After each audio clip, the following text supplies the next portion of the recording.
새벽 기도의 자리에 나오신 성도님들을 주님의 이름으로 환영합니다. 우리 다 함께 샘물의 기도로 주님 앞에 기도 올려드리도록 하겠습니다. 먼저 구주 예수님을 보내주신 하나님의 은혜를 찬양합니다. 오늘 다윗의 동네에 너희를 위하여 구주가 나셨으니 곧 그리스도 주시니라. 낮고 비천한 우리 곁에 임마누엘로 오신 주님, 십자가의 보혈로 대속하시고 존귀한 주의 자녀로 삼아주심을 감사합니다. 올 한 해도 주 날개 아래 고이 품으사 생명의 피난처와 반석이 되어주셔서 감사합니다. 여기까지 도우시고 인도하신 에베네셀의 하나님을 찬송하며 감사로 한 해를 마무리하는 샘물 성도들이 되게 하소서. 예배와 교회를 위해 기도합니다. 너희가 온 마음으로 나를 구하면 나를 찾을 것이요 나를 만나리라. 샘물의 예배 속에 하나님의 영광과 임재와 기쁨이 가득하게 하소서. 마음과 뜻과 힘을 다하여 주의 얼굴을 구하며 진리와 성령 안에서 예배하게 하소서. 말씀 앞에 믿음으로 반응하고 새 삶을 결단하며 헌신하는 참된 예배자가 되게 하소서. 성령으로 뜨겁게 기도하는 교회 되게 하시고 삶으로 하나님의 영광을 나타내는 복된 교회 되게 하소서. 목장과 목자님들을 위해 기도합니다. 주께서 늘 샘물의 목장 가운데 좌정해 주시고 은혜와 사랑과 성령으로 충만케 하소서. 풍성한 기도의 응답을 누리며 낙심치 않고 VIP를 위해 기도하는 목장들이 되게 하소서. 목자님들의 헌신과 섬김을 기억해 주시고 그 영혼이 잘됨같이 범사가 잘되며 근심이 없는 평안과 형통함을 주소서.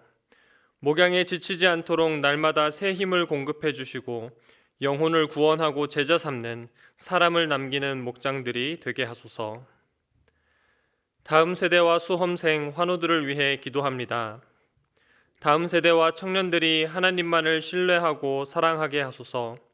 세상의 유혹 속에서도 흔들리지 않도록 말씀으로 굳세게 하시고 은혜로 보호하시며 날마다 예수의 이름으로 승리하게 하소서. 각 가정에서 드려지는 샘물 플래싱 위에 하나님의 임재와 사랑과 복을 주시고 가정 천국을 누리게 하소서. 수험생들에게 영육의 강건함과 믿음과 평안을 주시고 주님 손 꼭 붙들고 이겨나가게 하소서. 여호와 라파의 하나님, 주의 긍휼을 구하는 환우들을 이 시간 어루만져 주시고 예수 그 능력의 이름으로 고쳐주소서. 하나님의 사랑과 평안을 더해 주시고 급속한 치유와 회복을 주소서. 나라와 선교사님들을 위해 기도합니다. 위정자들이 하나님을 두려워함으로 바른 정책을 펼치게 하소서. 이 나라를 보호해 주시고 공평과 정의가 흘러넘치는 나라, 하나님의 영광을 비추는 거룩한 나라가 되게 하소서. 코로나19의 급격한 재확산을 막아주시고 백신이 원활하게 잘 공급되게 하소서. 선교사님들에게 성령의 지혜와 능력을 주사 담대히 복음을 증거하게 하시고 선교사님들과 가족들을 눈동자같이 지켜주소서.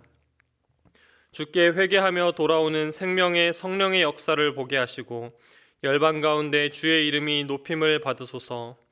오늘도 샘물 성도들을 주의 은혜와 샬롬으로 지켜주소서. 마라나타 주 예수님의 이름으로 기도합니다. 아멘. 오늘 저와 여러분들이 함께 나눌 말씀은 누가복음 1장 46절부터 55절까지 말씀입니다. 마리아가 이르되 내 영혼이 주를 찬양하며 내 마음이 하나님 내 구주를 기뻐하였음은 그의 여종의 비천함을 돌보셨음이라. 보라 이제후로는 만세의 나를 복이 있다 일컬으리로다. 능하신 이가 큰 일을 내게 행하셨으니 그 이름이 거룩하시며 긍휼하심이 두려워하는 자에게 대대로 이르는도다. 그의 팔로 힘을 보이사 마음의 생각이 교만한 자들을 흩으셨고 권세 있는 자를 그 위에서 내리치셨으며 비천한 자를 높이셨고 줄이는 자를 좋은 것으로 배불리셨으며 부자는 빈손으로 보내셨도다. 그 종 이스라엘을 도우사 긍휼히 여기시고 기억하시되 우리 조상에게 말씀하신 것과 같이 아브라함과 그 자손에게 영원히 하시리로다 하니라. 아멘.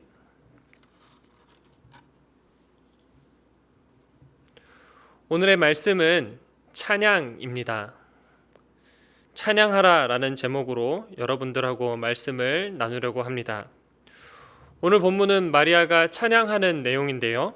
특별히 오늘 본문은 마리아의 찬가라는 별명도 있습니다. 우리도 살면서 찬양을 많이 합니다. 오늘 아침에도 찬송가를 불렀고 또 예배를 드리면 항상 찬양을 합니다. 우리가 많이 외치는 할렐루야, 하나님을 찬양하라 이런 뜻인데 자주 사용하는 단어죠. 그만큼 찬양은 저와 여러분들에게 굉장히 익숙합니다. 그렇다면 우리는 왜 찬양을 해야 하는가? 오늘 본문을 통해서 찬양의 이유가 무엇인지 함께 묵상하고자 합니다. 우리가 찬양해야 하는 이유는 무엇인가? 첫 번째로 우리가 찬양해야 하는 이유는 예수님께서 우리의 구원자가 되시기 때문입니다. 이유가 뭐라고요? 예수님께서 우리의 구원자가 되시기 때문입니다. 보통 우리가 찬양이라고 하면은 구원의 주님을 찬양합니다. 예수님께서 이 땅에 오셔서 하신 일들이 많이 있죠. 병도 고쳐주시고 귀신도 내쫓고 또 오병이어의 기적들도 사건도 있었고 다양한 기적들이 있었습니다. 그렇지만 예수님께서 이 땅에 오신 핵심적인 이유 하나를 꼽으라고 한다면 두말할 것도 없이 저와 여러분들의 구원을 위해서입니다. 우리가 왜 예수님을 찬양하는가? 예수님께서 우리를 구원해 주셨기 때문에 그렇습니다. 예수님께서 구원자가 아니라면 찬양할 이유가 없습니다. 단순하게 병을 고쳐줬다고 해서 우리가 찬양을 하지는 않습니다. 물론 병을 고쳐준 것에 대한 감사한 마음은 있겠죠. 그런데 그것이 찬양의 이유가 되지는 않습니다. 아파트 하나 내준다고 해서 우리가 그 사람을 찬양하지는 않습니다. 심지어 나를 낳아주고 길러주신 부모님도 내가 부모님을 찬양합니다 이렇게 이야기하지는 않습니다. 오직 예수님만이 찬양의 이유가 되는 것은 주님께서 우리의 구원자이기 때문에 그렇습니다. 마리아도 구원의 주님을 찬양합니다. 오늘 본문 46절부터 48절인데요. 마리아가 이르되 내 영혼이 주를 찬양하며 내 마음이 하나님 내 구주를 기뻐하였음은 그의 여종의 비천함을 돌보셨음이라. 보라 이제후로는 만세의 날을 복이 있다 일컬으리로다. 아멘. 마리아가 찬양을 하는데 그 마음 가운데 구주를 기뻐했다고 그렇게 고백하고 있습니다. 예수님은 마리아에게도 구원의 기쁨을 주셨습니다. 하나님께서 자신의 비천함을 돌봐주셨다고 그렇게 고백합니다. 이제후로는 만세의 날을 복이 있다 일컬으리로다. 비천하고 보잘것없는 한 여인이 예수 그리스도를 잉태한 순간부터 세상에서 가장 복된 여인으로 그렇게 변화된 것을 보여주고 있습니다. 사실 마리아에게도 두려움과 근심이 있었을 것입니다. 성령으로 잉태되었다고 그렇게 하지만 참으로 귀하고 또 거룩한 일이지만 마리아 본인이 결백한다고 할지라도 일단 뱃속에 아이가 들어서는데 본인 자체도 많이 놀랐을 것이고 또 요셉에게는 어떻게 이야기를 해야 할 것이며 천사가 나타나서 자신과 요셉은 이해시킬지라도 다른 사람들의 정죄와 비난 또 그리고 오해받을 일이 걱정이 안 될 수는 없었을 것입니다. 심지어 당시 사회를 생각해 보면 돌을 맞을 수도 있는 그런 상황인데 아마도 두려움과 근심이 있었을 것입니다. 그런데 이때 마리아가 보여주는 행동이 무엇이냐? 바로 찬양입니다. 그런 마리아의 근심과 두려움도 구주를 잉태한 사실을 확신하는 순간 깨끗하게 사라집니다. 대신에 기쁨이 충만하게 되는 거죠. 그리고 마리아는 찬양합니다. 구원의 주님이 바로 우리의 찬양의 이유가 되십니다. 세상에서 버림받고 또 어떤 위기의 순간이 찾아올지라도 예수 그리스도를 소유한 자는 찬양할 수 있습니다. 다윗도 이렇게 고백합니다. 시편 21편 1절인데요. 여호와여 왕이 주의 힘으로 말미암아 기뻐하며 주의 구원으로 말미암아 크게 즐거워하리이다. 아멘. 우리를 구원하신 예수 그리스도의 은혜에 감사와 찬양을 올리는 저와 여러분들 되시기를 바랍니다. 두 번째로 우리가 찬양해야 하는 이유, 예수님께서 나와 함께 하시기 때문에 그렇습니다. 두 번째 이유가 뭐라고요? 예수님께서 나와 함께 하시기 때문에. 여러분, 예수님은 우리와 함께 하십니다. 그래서 별명이 있죠. 임마누엘. 오늘 찬송가도 임마누엘의 하나님을 찬양하는데요. 기뻐하라 이스라엘, 곧 오시리라 오 임마누엘. 예수님이 우리 눈에 보이지는 않습니다. 그렇다고 해서 우리 주님께서 어디 멀리 계신 분이 아닙니다. 성탄절을 앞두고 우리가 예수님을 묵상하는 이유, 주님께서 우리 곁에 오셨기 때문에 그렇습니다. 예수님께서 예배당에만 계신 것이 아닙니다. 우리가 집에 있을 때도 또 어디를 가든지 산책할 때도 언제 어디서나 나와 함께 하십니다. 양떼를 인도하는 목자처럼 또 어린아이를 돌보는 엄마처럼 우리와 항상 함께 하십니다. 그래서 우리가 주님을 찬양해야 합니다. 우리와 함께 하시는 주님, 그분은 단순히 우리와 함께 하는 게 아니라 능력의 주님으로서 우리와 함께 하십니다. 50절부터 53절까지 한번 보겠습니다.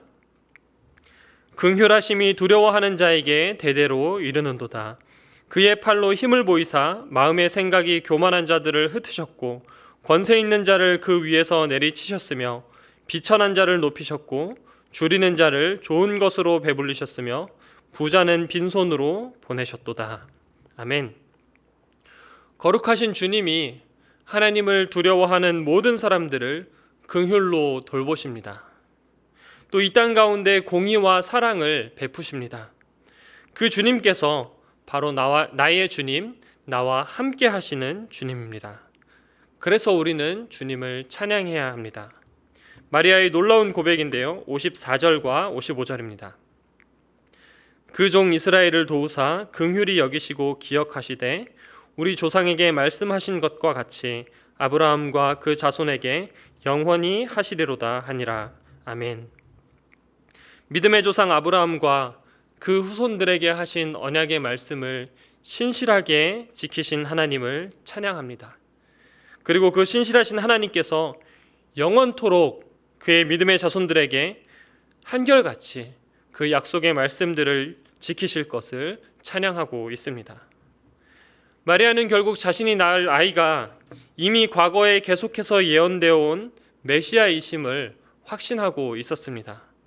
그리고 하나님으로부터 보내심을 받은 메시아가 시간의 구애를 받지 않고 영원토록 함께 하실 것이라는 확신 가운데 있었습니다. 과거로부터 지금까지 그리고 앞으로도 주님께서는 저와 여러분들과 항상 함께 하십니다. 나와 함께 하시는 주님을 찬양하는 저와 여러분들 되시기를 바랍니다. 우리가 주님을 찬양해야 하는 이유를 묵상했는데요. 마지막 세 번째는 적용입니다. 사랑하는 샘물 성도 여러분, 주님을 찬양하십시오. 우리가 기도에 대해서 배우고 또 기도를 묵상할 때는 이런 이야기를 하죠. 기도로 하루를 시작해서 기도로 하루를 맺으라. 그런데 오늘은 이렇게 말씀드리고 싶습니다.